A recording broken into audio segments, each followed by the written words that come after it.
नमस्कार, मैं हूं साक्षी मंगाई। आज रिपोर्ट की शुरुआत कुछ बड़े सवालों से। हल्द्वानी के मुद्दे पर कांग्रेस ने तलवार खींच ली, लेकिन जोशीमठ के मसले पर आंख मीच ली क्यों? विपक्ष का हृदय हल्द्वानी के लोगों की गुहार से दुखा ठीक था, पर जोशीमठ में जली मशालों का धुआं आंखों को नहीं चुभा। क्या कारण है? अगर इधर सैकड़ों आशियानों के उजड़ने का सवाल था, तो उधर भी तो बेकसूर बेघर हो रहे हैं। उनकी चिंता पर चुप्पी क्यों? क्या ऐसा है कि विपक्ष की नजर में मौन उपवास करने और चुप्पी साध लेने के बीच में कोई अंतर नहीं है?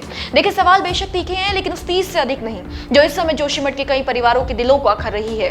शहर के लोगों की आशंकाओं को जनप्रतिनिधियों की खामोशी बल दे रही है और दहशत से जूझ रही आबादी हो न हो असहाय महसूस कर रही है। रिपोर्ट देखिए।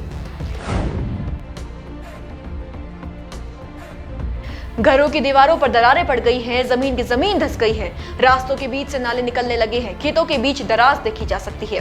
भूदशाओं में जोशीमठ का भविष्य धंसता नजर आ रहा है। लेकिन हैरत की बात है कि कांग्रेस की ओर से सवाल की सुखबुगाहट भी नहीं सुनाई दी है कि सरकार ने जागने में इतनी देर क्यों कर दी। प्रदेश में ये प्रश्न उठाना आवश्यक ही नहीं समझा गया है कि जोशीमठ के लिए आज जिस आपदा की संभावना जताई जा रही है, उसकी दस्तक तो 2021 में पड़ गई थी, तो फिर संज्ञान लेने में इतना विलंब क्यों किया गया? कहीं ऐसा तो नहीं है कि प्राथमिकता की सूची में एक शहर के अस्तित्व से जुड़ा इतना बड़ा मुद्दा सत्ता पक्ष के साथ विपक्ष ने भी पूरी तरह से दरकिनार कर दिया हो?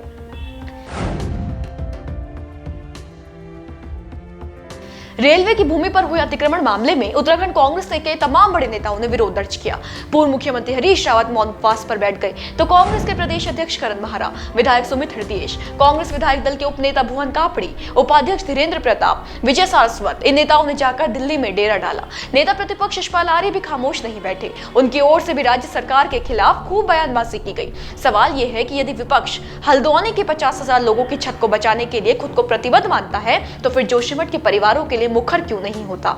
वहां की एक शहर विनाश की कगार पर खड़ा है और यहां मुख्य दल मौन पड़ा है। कारण क्या है? एक बयान क्रांति का उत्प्रेरक है और एक बयान धैर्य का आधार भी। जोशीमठ की जनता जो आज जमीन धंसने की घटना से दहशत में है, संभवतः मान बैठी है कि विपक्ष की पुकार इस मामले की पतवार नहीं बनेगी। शायद यही कारण है कि लोग खुद ही मशाल जलाकर सड़कों पर उतर आए हैं। जी हाँ, जोशीमठ में निरंतर बढ़ रहे भूकटाव से डरे सहमे सैकड़ों स्थानीय लोगों ने बुधवार को हाथों में मशाल लेकर सड़क पर जुलूस निकाला। जोशीमठ नटरा चौक से लेकर मारवाड़ी तिराहे तक निकाले गए इस मशाल जुलूस में प्रभावित परिवारों का गुस्सा जमकर फूटा। लोग सरकार के रवैये को निराशाजनक बता रहे हैं और चेतावनी दे रहे हैं कि अगर सरकार प्रभावितों की उचित व्यवस्था नहीं करती है, तो प्रभावित परिवारों के साथ पूरा जोशीमठ नगर सड़कों पर उतरेगा।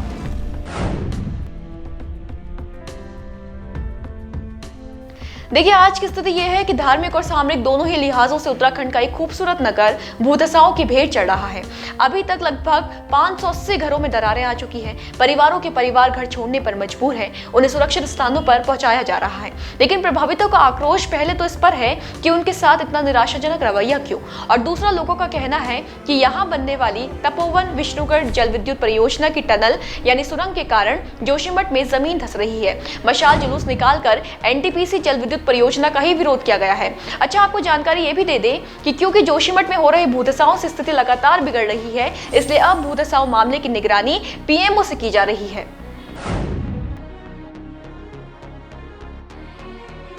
जी हाँ, एक और जोशीमठ के 77 परिवारों को सुरक्षित स्थानों पर शिफ्ट कर दिया गया है, तो दूसरी ओर पीएमओ की ओर से लगातार मामले में अपडेट लिया जा रहा है। शासन प्रशासन देर से जागा, लेकिन प्रबंधों में जुटा है। विशेषज्ञों के दल पहुंच रहे हैं, सर्वेक्षण किए जा रहे हैं, रिपोर्ट्स तैयार की जा रही है। हालांकि सवाल वापस यहीं पर आकर खड़ा होता है कि इस धीमी गति का कारण क्या रहा? खतरे को तो पहले भांप लिया जाना चाहिए था। इसके अलावा जिस प्रश्न से रिपोर्ट की शुरुआत की थी, इतने गंभीर मुद्दे पर विपक्ष की खामोशी क्यों है और कब तक रहेगी? समय निकलने के बाद उठी आवाजों का औचित्य बचेगा भी या नहीं? इन्हीं प्रश्नों के साथ आज विदा लेते हैं। जोशीमठ के हालात पर लगातार हमारी नजर बनी हुई है। अपडेट आप भी मिस ना करें। बने रहे देवभूमि इनसाइडर के साथ। आज ही डाउनलोड करें देवभूमि इनसाइडर ऐप।